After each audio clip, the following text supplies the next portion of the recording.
Desperate, the palace of Aurelian was built to intimidate. Its walls were tall and white, grown from living stone that shimmered under the twin suns.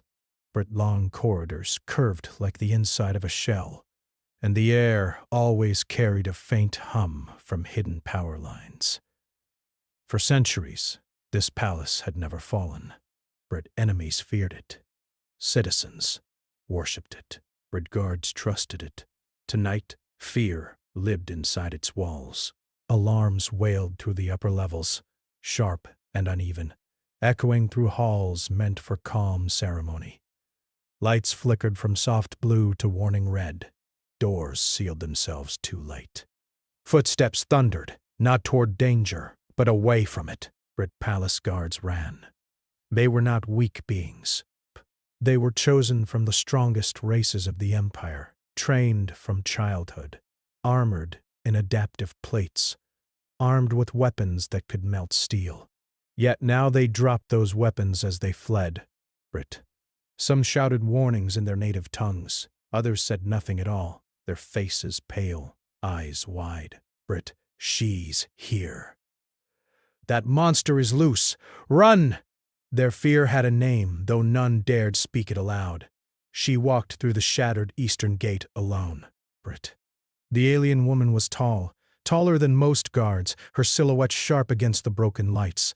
Dark armor clung to her body like a second skin, cracked and scarred, as if it had survived battles no one else could. Thin lines of dim light ran along her arms and neck, pulsing unevenly. Each pulse sent a low vibration through the floor. Her eyes glowed faintly, not with anger, but strain. Every step she took made the guards retreat faster. Not because she attacked them, not because she chased them, because they believed she would. Stories followed her like a shadow. Entire cities destroyed, fleets lost, experiments gone wrong. A weapon that could not be controlled, a mistake the Empire tried to bury and failed. She did not shout, She did not roar, He simply walked forward, her breathing heavy, uneven, as if each breath hurt. In the lower levels of the palace, far from the grand halls and panic, a human mechanic stood knee-deep in cables and broken panels. Ethan Hale wiped sweat from his forehead with the back of his glove and frowned at the flickering console in front of him. "That's not right," he muttered. The palace power grid was old. Advanced, yes, but old. Built by alien engineers who loved complexity more than clarity. Ethan had been hired months ago as part of a human technical exchange program. Desperate humans were good at fixing things no one else wanted to touch. Too stubborn, too curious, too practical. Desperate most days, Ethan worked alone. He was medium height by human standards, wearing a stained work suit marked with burns and oil patches. His brown hair was tied back poorly. A tool belt hung low on his hips, heavy with devices adapted to alien systems. Desperate. He had no weapon. He had never needed one. The alarms finally reached his section, their sound distorted by thick walls. Ethan straightened slowly. "That's new," he said to no one. The lights above him flashed red. His console spat out warnings in 3 different languages. Power spikes, containment failures, unauthorized breaches.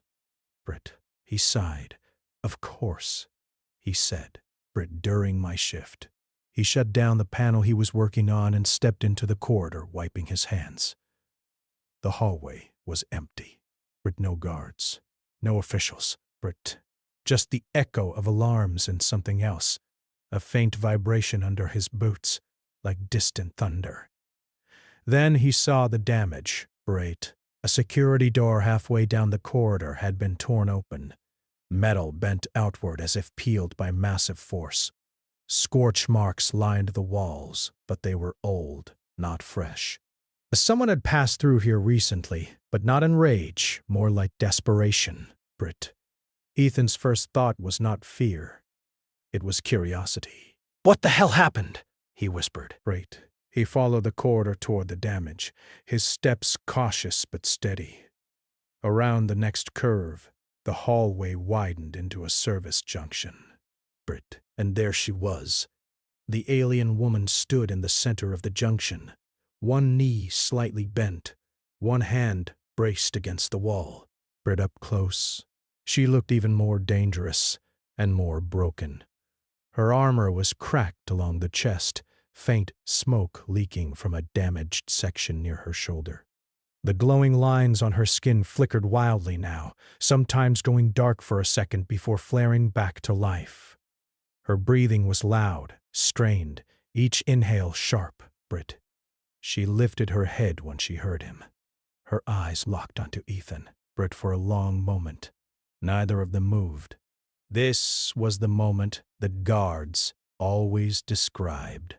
Brit. The moment when terror took over.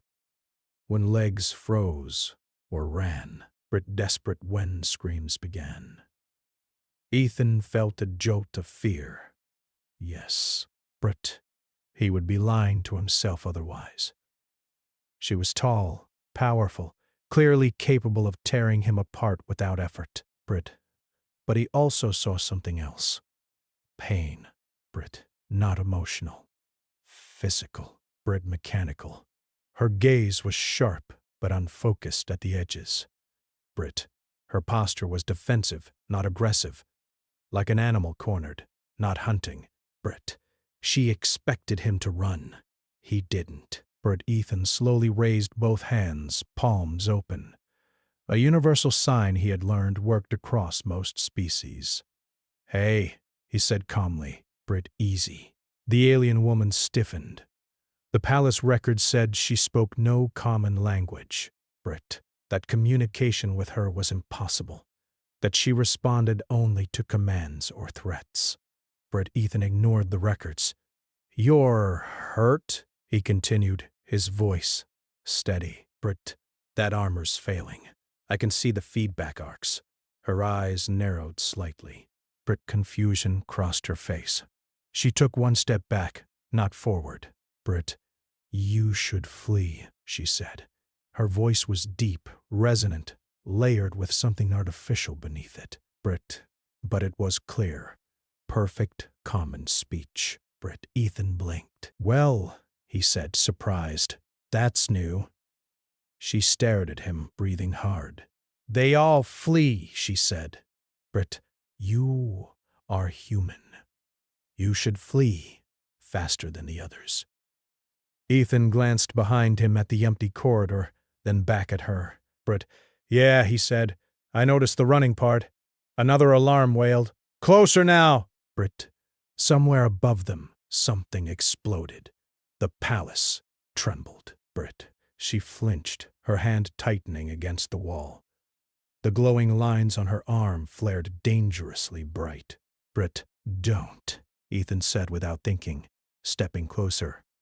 She reacted instantly, turning toward him, her posture sharp, ready. "Brit."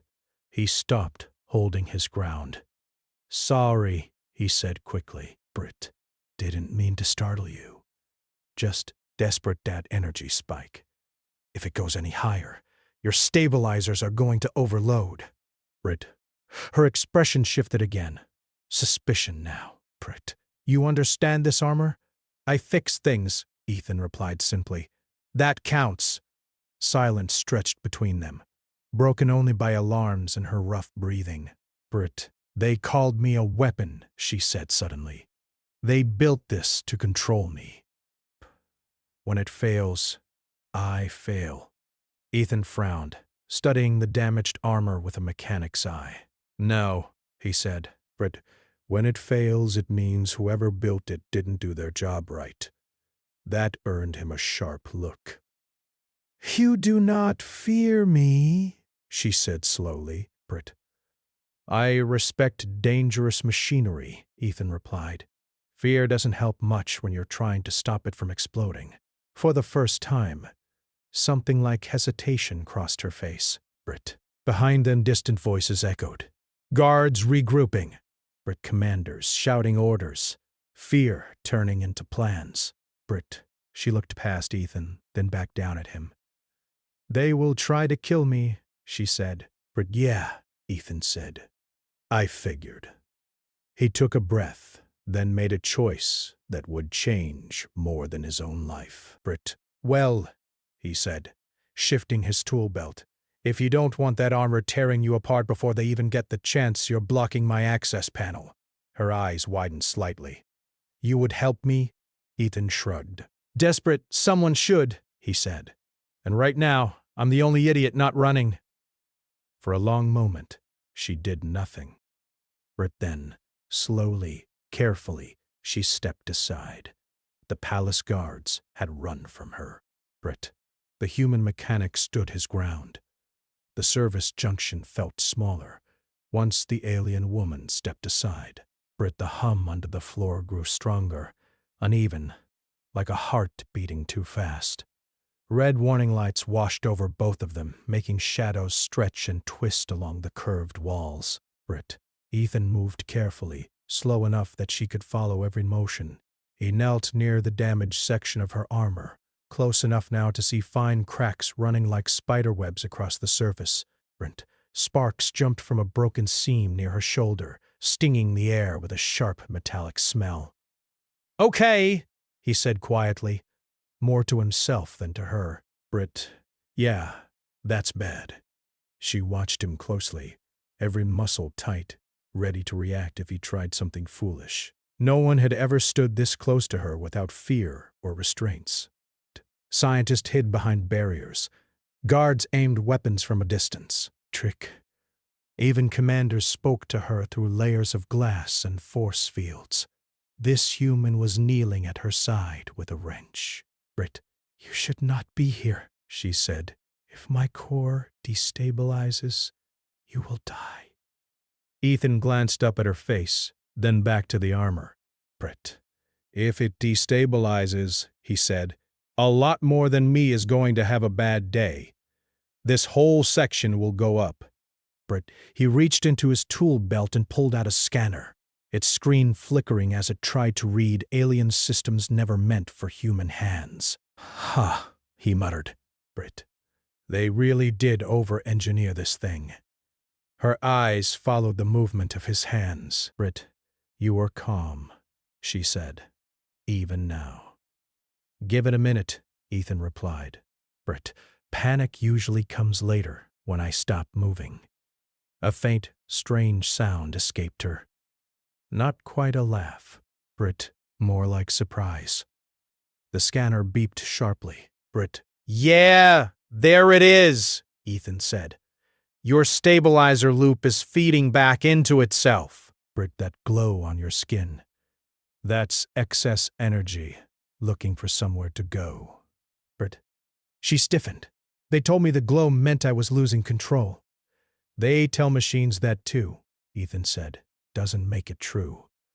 Before she could respond, the sound of armored footsteps echoed from the corridor behind them. Harsh voices followed, layered with static from communication gear. Brit, she's in the junction. Containment teams, hold positions. Ethan winced. That'll be the welcoming committee. Her posture shifted instantly, body angling between Ethan and the corridor. The air around her seemed to vibrate harder, the glowing lines on her skin brightening. No, Ethan said firmly, standing up. Brit, if you spike like that, I won't be able to help you. They will attack, she said. They always do. Then let me talk, Ethan said. Brit, she looked down at him, disbelief clear on her face. You are unarmed. Yeah, he said. Brit, that's kind of the point. The first guards appeared at the far end of the corridor, weapons raised, armor locked into combat mode. They froze when they saw her, and then hesitated when they saw the human standing in front of her. What are you doing? One of them shouted. Get out of the way! Ethan didn't turn around. Brit, she's injured, he said loudly. And if you fire in here, you'll rupture half the power grid. That thing is not a civilian, another guard snapped. Brit, step aside. Ethan took a slow breath. I'm a mechanic, he said, Britt. And right now, this thing is a critical system failure waiting to happen. So unless you want the palace dark and melting, you might want to lower your guns, Britt. The guards exchanged uncertain glances. Their training screamed at them to shoot, Britt. Their sensors screamed at them that the human was right. Behind Ethan, the alien woman watched him with something new in her eyes, Britt. Not fear, not confusion, Britt. Trust, fragile and dangerous. She will kill you, one guard said. Ethan shrugged without looking back. She hasn't yet. Silence stretched, thick and tense, Britt. Finally, the guards lowered their weapons a fraction. Not trust, Britt, but doubt. That's good enough, Ethan muttered, Britt. He turned back to her and knelt again, this time closer to the damaged section. I need access to the inner panel, Britt. Can you open it? Carefully, Britt. She hesitated. Then, slowly, she placed 2 fingers against her armor. The surface responded, splitting along hidden seams. Plates folded back, revealing a core of layered metal, glowing conduits, and something that looked uncomfortably alive. Britt. Ethan swallowed. Okay, he said softly. Britt, that's not standard. They bonded it to me, she said, so it could never be removed. Yeah, Ethan said. Britt, I'm starting to see why everyone's scared. He adjusted his tools, hands steady despite the danger. The energy readings were off the scale, Britt. One wrong move and the feedback could surge through her nervous system, or turn them both into vapor. You have a name? He asked suddenly. Desperate, she blinked. I was given one, Britt, long ago. Kalira, Britt. Ethan, he replied. Nice to meet you under terrible circumstances. Kalira watched his face as he worked. Britt, humans, she had been told, were fragile, weak, and easily broken. Yet this one leaned inches from a core that could tear a battleship apart. His expression focused, almost gentle.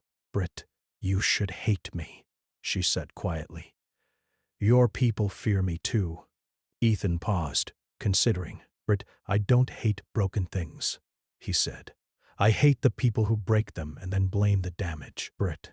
Something in her chest tightened, not from the core, but from something deeper. The guard shifted again, voices rising as commanders barked orders through their comms. Britt. Above them the palace shook as distant systems failed. Ethan worked faster. Desperate, okay, he said. I can't fix everything. Britt, not like this.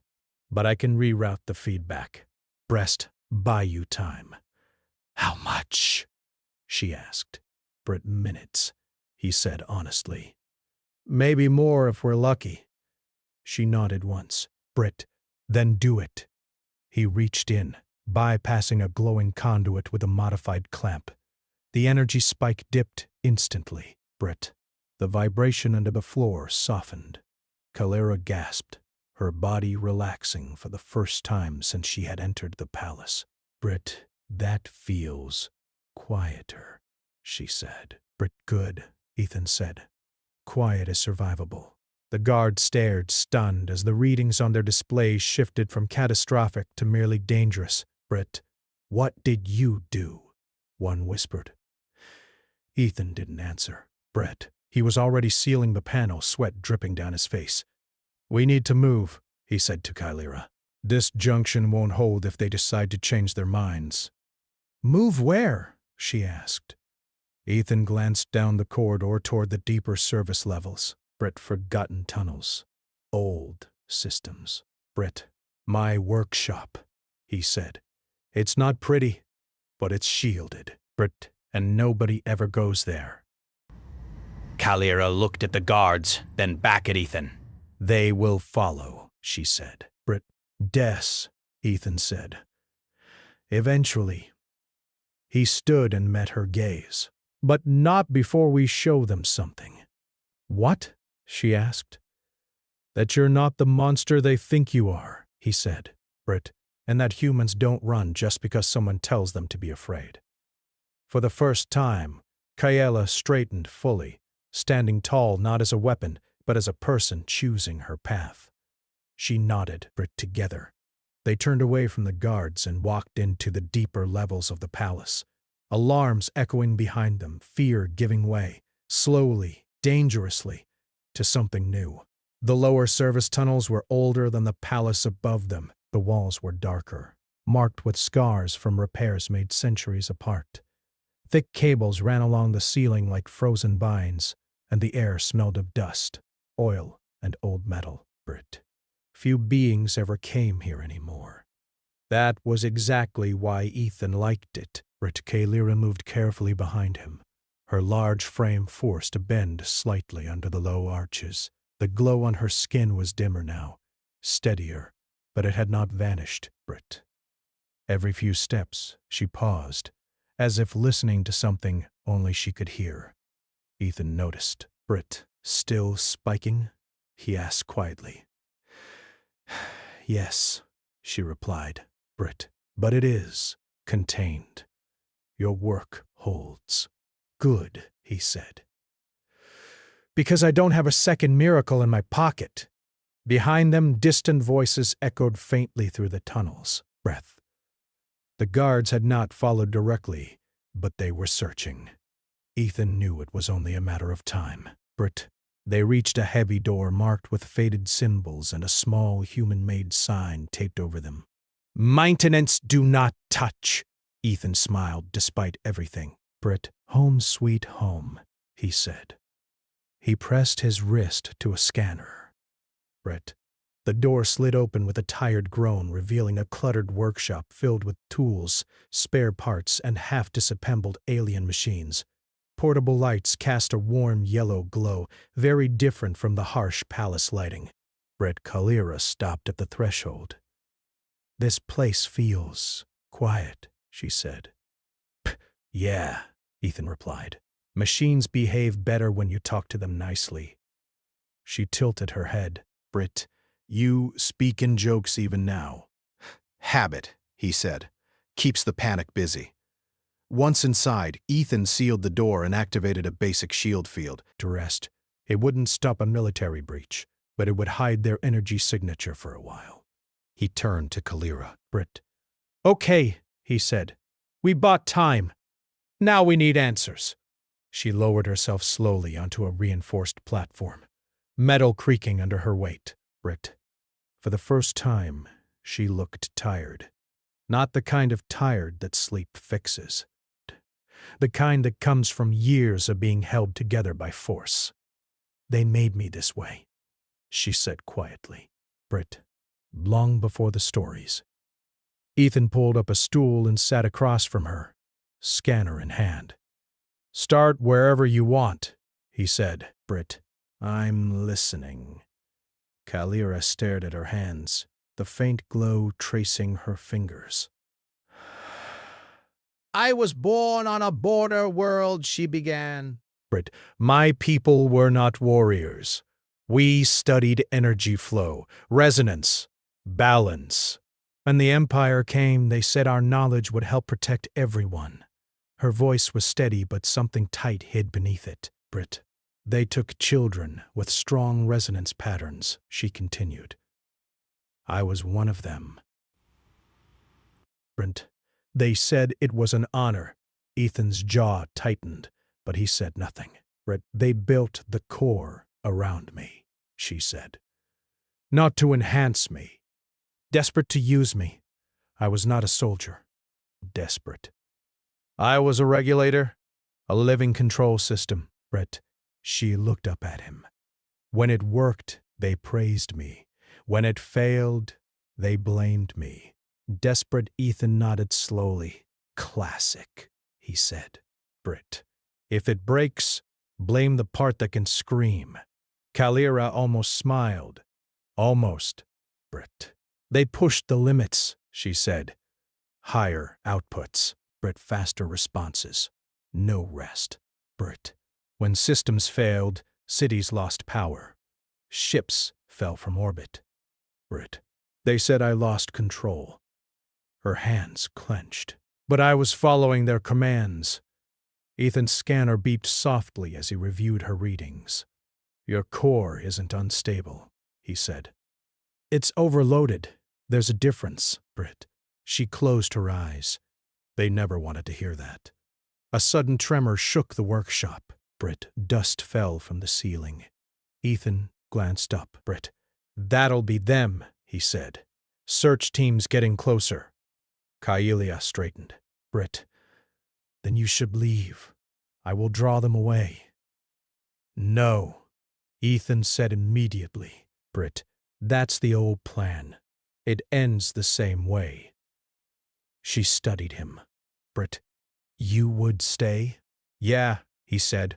I've already made myself unpopular. He stood and walked to a storage rack, pulling out an old power regulator the size of a backpack. Brit, this, he said, holding it up, is not meant for whatever you are, but it might help bleed off excess energy. Brit, you risk your life, she said. Ethan shrugged. Brit, I do that a lot. He began connecting cables, hands moving fast but careful. Why? Kaelia asked. Why stand between me and them? Ethan paused, considering.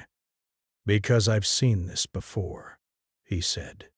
Brit, different scale, same pattern. Something goes wrong. Brit people panic. They blame the tool instead of the system. Brit, he looked at her.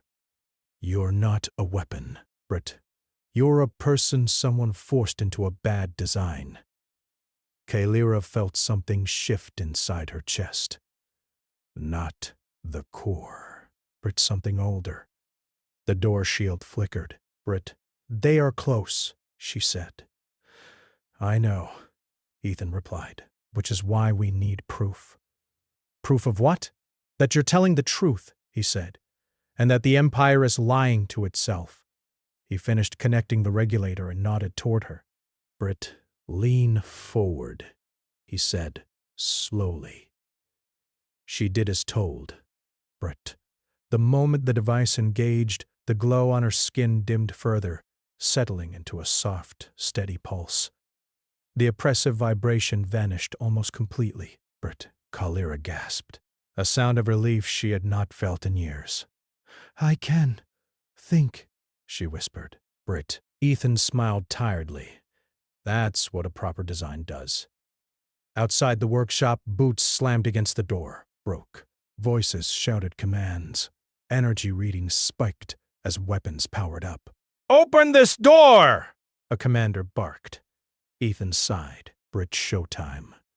He stepped toward the door and keyed the intercom. Brit, she's stable, he said calmly. And if you blast your way in, you'll undo that. Silence followed. Brit, that thing is a threat, the commander replied. Step aside, human. Ethan glanced back at Kaelia, desperate. Your call, he said quietly. Kaelia stood. Brit. She had never stood without pain before, without the constant pressure of overload. Brit, now she felt balanced, grounded. Brit, she moved to Ethan's side, towering but calm. I will speak, she said. Brit. Ethan opened the door a fraction. Shield, still up, enough for sound. I was never your weapon, Kaelia said, her voice carrying clear and strong. I was your solution, and you broke me. Murmurs spread outside. Brit, Ethan added, and I can prove it. Her core logs show forced output overrides. Brit, you pushed her past safe limits. That data is classified, the commander snapped. Brit, yeah, Ethan said. So is the power grid schematics. Brit still didn't stop it from failing. Another tremor shook the palace, stronger this time. Emergency lights cut out completely, plunging the corridor outside into darkness. Brit, Kaelia felt the imbalance instantly. Something is wrong, she said. Britt. Ethan checked his scanner, eyes widening. Oh, no, he muttered. Britt. The external stabilizers. They're failing. Britt. Without Kalira regulating them, the palace systems, badly designed to rely on her, were collapsing. The truth hit everyone at once. She was holding it together, a voice whispered outside. Ethan looked up at Kalira. Britt. They built the palace to depend on you, he said. And then they feared you for it. Kalira's gaze hardened, not with anger, but resolve. Britt. Then I will choose, she said. Not as their weapon, Britt, but as myself. She stepped forward. Britt. The Empire's greatest fear was no longer running. She was deciding. Britt. The tunnel shook again, stronger this time. Dust rained from the ceiling and sparks jumped from exposed conduits. Britt. Alarms howled through the lower levels, distorted and overlapping. Britt. The palace above them was collapsing, slowly losing control of systems that Kalira had held together for years. Without her steadying presence, the Empire's technology faltered. Britt. Ethan glanced at her, hands steady despite the chaos. We can't wait for them to decide to storm this place, he said. Britt. We need to act now. Kalira nodded. Then we move. Her voice was calm, but the glow on her skin pulsed faster as she absorbed the failing energy around them. Desperate. She had always been feared for her power, but right now she had to use it not to destroy, but to protect. Ethan led her to a narrower passageway that branched into several maintenance corridors. Britt. It was dark, the lighting flickering, but he knew every meter. Follow me, he said. Britt. These routes connect to older palace circuits and emergency exits. We can control the flow a little better from there. Britt. As they moved, the first wave of palace security units appeared ahead, armed and panicked. They stopped when they saw Kalira walking beside the human mechanic, energy lines along her armor glowing calmly instead of wildly. Even from a distance, her presence radiated authority, tempered by her injuries. She survived the lower levels? One officer whispered. Britt. Impossible. Do not fire, Ethan said. His voice carried over the emergency comms. Britt. I've stabilized her core. Any attack could overload the palace's systems completely. Britt. You'll destroy half the east wing before she touches you. Kalira raised her hand slightly, the glow from her skin extending into the corridor like a shield. Britt. The guards froze, uncertain whether she would strike or merely defend. Ethan glanced at her. Britt. I've got your back, he said simply. For the first time in years, Kalira felt something she had never experienced. Human trust. Desperate, she didn't know whether to believe it fully, but she allowed herself to step forward confidently. Britt. Her footfalls were steady. The hum from her body countered the instability in the palace around them. The first wave of attacks came from above, shook the tunnel entrances, forcing debris down into the corridors. Ethan ducked under a falling cable, dragging Kalira behind a support beam. Britt's sparks showered around them, but neither flinched. They're trying to trap us, Ethan said, wiping sweat from his forehead. If we don't move, this corridor will collapse. Kayala adjusted her stance, letting her armor absorb some of the tremors. Then we clear the path, she said. Britt. She extended her arms, and energy arcs shot from her glowing lines into the control panels embedded in the walls. Sparks flew as the old systems responded to her touch, stabilizing weakened supports just long enough for them to pass. Britt. Ethan couldn't help but grin despite the danger. You really are built better than anything else in this palace, he said. Britt. Even when it's falling apart. Kalira shot him a look that mixed surprise and amusement. Not built. Pressed. Same difference, he replied. The point is, we're alive, aren't we? They pushed deeper into the maintenance corridors, reaching a point where the tunnels opened into a massive chamber filled with older energy cores. the palace's original power hub. It had been abandoned decades ago, replaced by automated systems, but it still held enough energy to stabilize multiple floors if handled correctly. Ethan stopped, looking at the panels. "This is our chance," he said. "Brit, we can reroute enough power through here to prevent a total collapse." Kaelira studied the old core. Her glowing lines pulsed in rhythm with the residual energy, sensing its pattern. "Brit, I can help," she said. "But it will take time and focus." "Time we don't have," Ethan said, desperate. "But I trust you." "I'll help where I can." The two of them worked together in silence, moving cables, reconnecting old conduits, and aligning energy flows. Ethan's human intuition and practical skill allowed him to make adjustments no automated system could, while Kaelira's control over her own energy stabilized the hub's output. The palace trembled above them, cracks forming in walls and ceilings, but for a moment the worst seemed contained. Suddenly, a loud crash echoed from a nearby corridor. A group of elite palace guards appeared, weapons drawn and determined to capture her. They charged, thinking her weakened, but Ethan stepped in front of Kaelira, holding up his hands. "Stop, Brett. If you fire, the hub goes critical. Half the palace goes with it." The guards hesitated, scanning him, and then Kaelira. The human's confidence and calm defiance confused them. He didn't act like a soldier. He acted like someone who knew exactly what he was doing. Kaelira stepped forward. She didn't attack, but her energy surged, a visible ripple through the air. The guards staggered, not from pain, but from the raw presence she exuded. Fear began to replace their anger, and hesitation spread through their ranks. Ethan whispered, "Now, we move." Kaelira led the way, stabilizing the corridor as they advanced.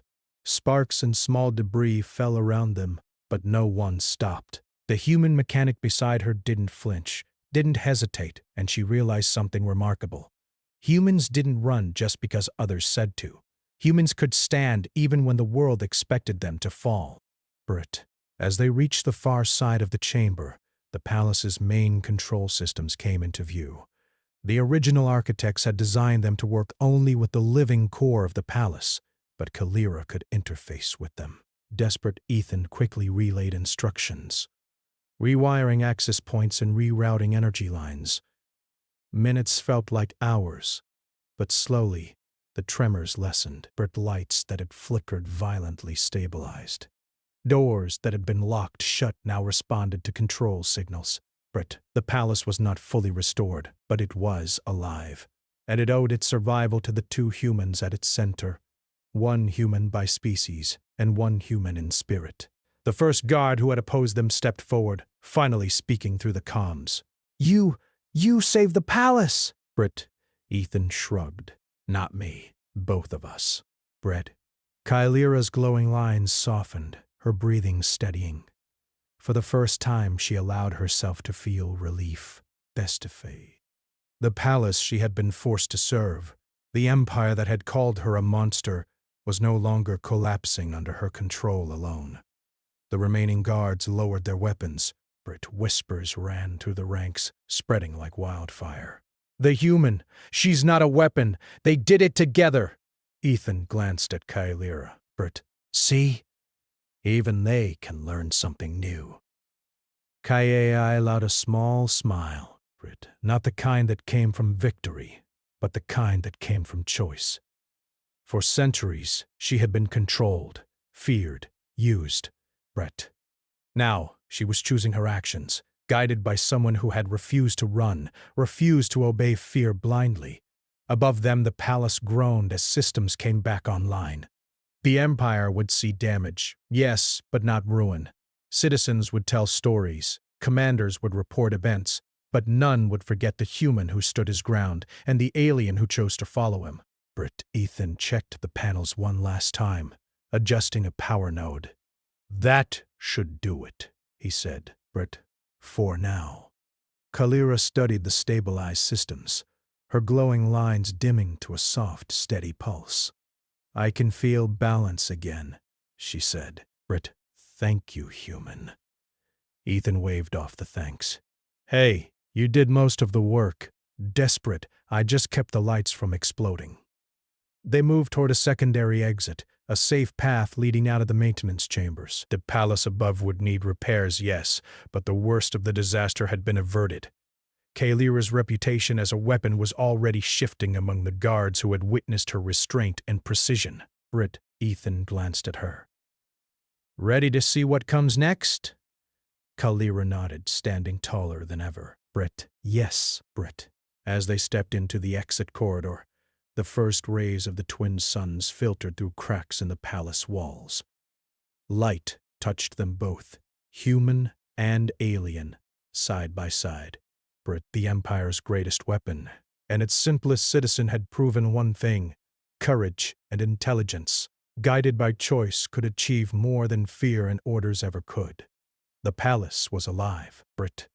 The Empire had hope again, and two unlikely allies had changed the course of history with nothing more than courage, skill, and trust in one another. Brit, Ethan smiled at Kalira.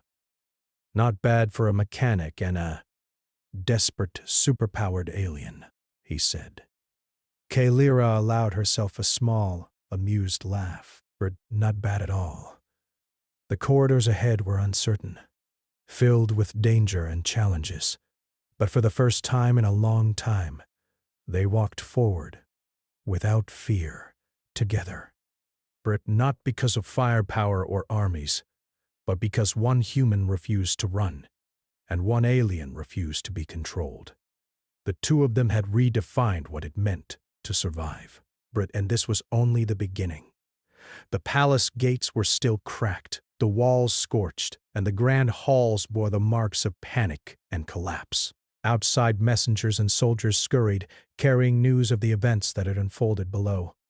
But the core of the palace, the beating heart that had been failing only hours ago, was alive again, humming steadily, balanced by hands that no one had expected. Brit, Ethan, and Kalira emerged from the maintenance corridors into the main courtyard. Dust and debris hung in the air, disturbed by the alarms and earlier tremors. Brit, guards who had fled before now watched cautiously from a distance, unsure if they should approach or flee again. Some whispered to each other, Brit. Some recorded the scene with devices. Kalira's armor glimmered faintly, her glowing lines calm and steady. Brit. She walked with a purpose, yet there was no aggression in her steps. People whispered her name as if it were a blessing and a warning combined. Brit. Ethan stayed close beside her, toolkit slung over his shoulder, hands steady despite the adrenaline still thrumming in his veins. He had no armor, no weapons, only his wits and skill. Brit. Yet the palace felt safer with him there. From the palace steps the commander appeared. Brit. He was tall, armored in ceremonial garb that marked his rank, and his face was rigid. Yet even he paused when he saw Kalira. Brit. His eyes flicked to Ethan, then back to the alien woman, unsure whether to give orders or retreat in awe. You survived, the commander said finally, voice tight with disbelief. Brit. Yes, Kalira replied, but not alone. Her gaze swept the courtyard, settling on the commander and the remaining soldiers. Brit. We have prevented the collapse, but I will not continue to serve those who fear me instead of understanding me. The commander opened his mouth, but no words came. He had heard the reports from the lower tunnels. Brit.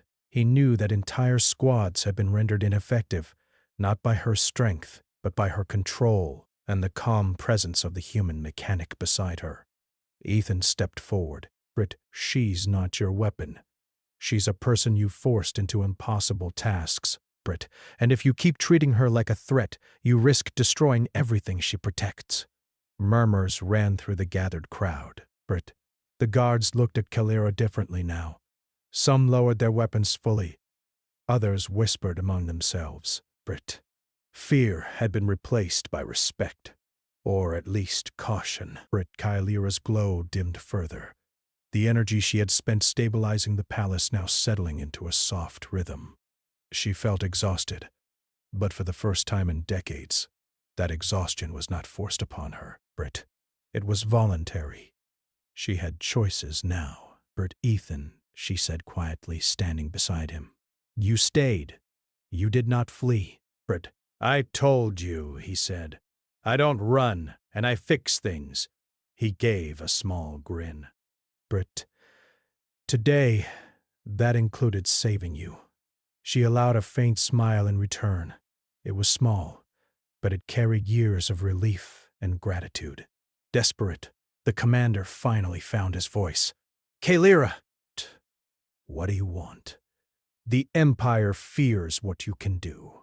Brit, Kylira straightened, eyes meeting his directly. I want freedom. I want the right to choose my actions. I do not belong to the Empire, nor do I serve its fear. Brit, I serve life. I serve stability. Brit, and if you want the palace to survive, you will treat me as an ally, not a weapon. The courtyard was silent. Brit, soldiers, messengers, even courtiers watched, unsure if she spoke the truth or bluffing, but no one dared to challenge her. Ethan stepped beside her.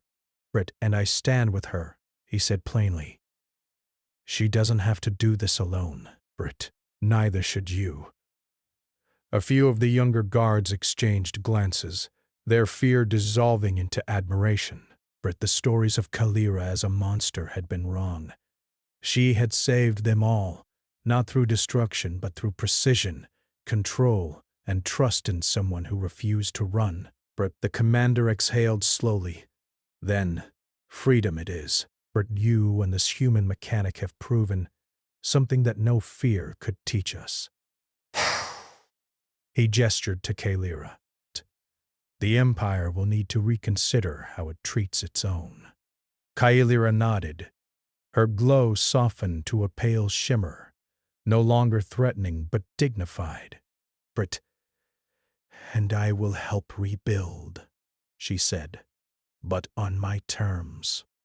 Ethan looked around the courtyard at the damaged gates, scorched walls, and scattered guards. Rebuild?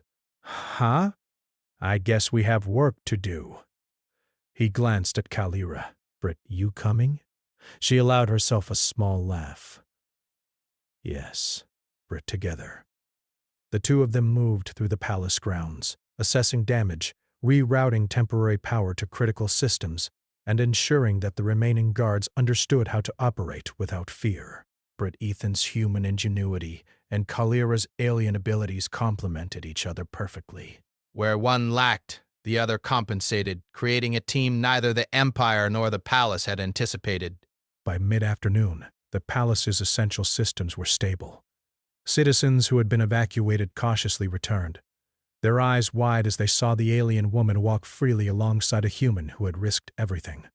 Brit, whispers ran through the city outside the palace walls. The monster survived, but not alone.